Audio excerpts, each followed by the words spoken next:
was around 7 years old when I received for Christmas the book called Special Animals by Guinness Records, which included all kind of interesting animals, the biggest one, the smallest one, the fastest one. And I heard about the bearded vulture, or I've seen the bearded vulture in this book first time in my life.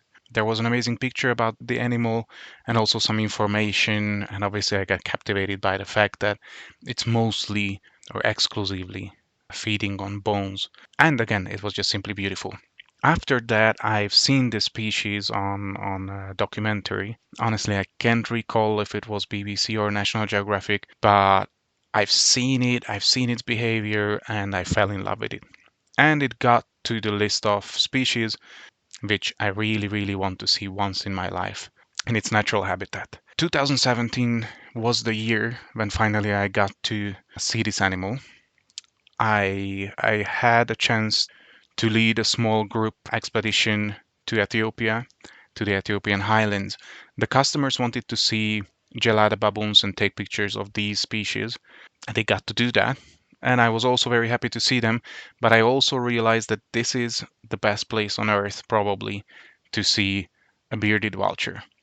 So every single chance I got, I kept looking around up in the sky trying to find these animals.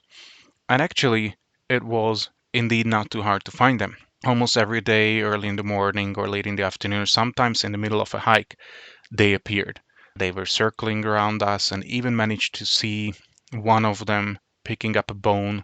It was like a spine of some kind of animal. It was flying with it, then it threw it. It fell on the rock, broke, and the vulture just landed next to it and swallowed the pieces whole.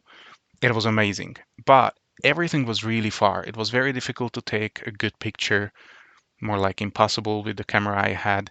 It was enjoyable with binoculars, but it was still far. And the last day, on the last campsite, we had a lot of different eagles and also some different vultures around the campsite because it was not a simple campsite. It was also a kind of a truck and bus stop where there was a small restaurant, more like a container, where all the food, leftovers, remainings, bones were thrown behind the container or on the hillside for the animals, mostly the birds, to pick it up. Actually, there were some other animals picking it up as well, but that might be another story later on. So there were also bearded vultures around, and I could see them on our last evening or last afternoon, but once again, they were pretty far. And at this point, I decided that I have to do something, and I picked up my satellite phone, which I have normally for emergencies only, and I used it as I felt that it's an emergency. I called my contact in the city and asked him to please bring me bones, a lot of bones. It was pretty difficult to get the message through. He first didn't want to understand me, not because of his English or because of the line. They just simply did not think that somebody will ask for bones. When he finally understood what I wanted and why I wanted it, he got excited. The next day, the next morning, he arrived with the 4x4 and he brought the big bag of bones, which actually I needed help with. So two of us carried it to the cliffside, evenly distributed it, then put a GoPro, like a hidden GoPro there, which was remotely triggered, and we decided to hide. Some of us was just laying down in the grass further away, somebody was behind the bush, and we were just waiting and waiting, hoping for a bearded vulture to show up. First, there were some other birds, other vultures, but eventually the bearded vulture showed up. Actually, a couple of them showed up. One of the couple was just hovering above the bones, checking it out. I thought first that it's going to land, but it was not the one landing. It was the one which was sent out to be the scout. And then the other one arrived, landed, chose a bone, eventually looked around, then was comfortable enough, picked up the bone, and flew away. The other bird landed for a second, which I think I didn't even see the first time I was there. I managed to see it only from the GoPro footage. I was so concentrated on the one which was close to me. I managed to take 2 or 3 pictures only, and 2 videos with my camera plus the hidden GoPro footage.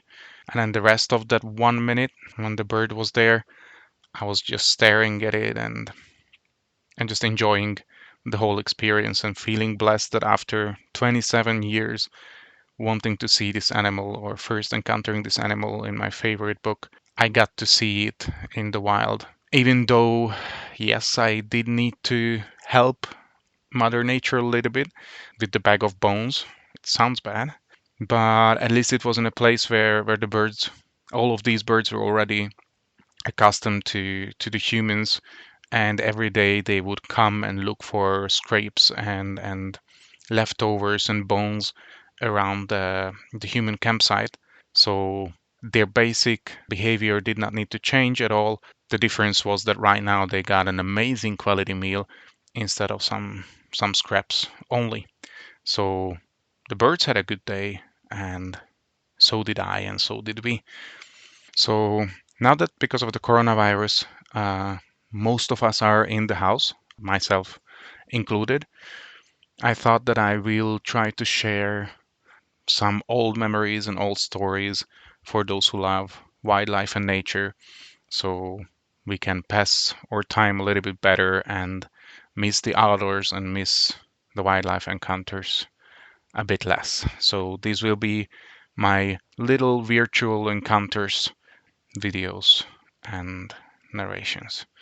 I hope you liked it. Let me know what do you think about it.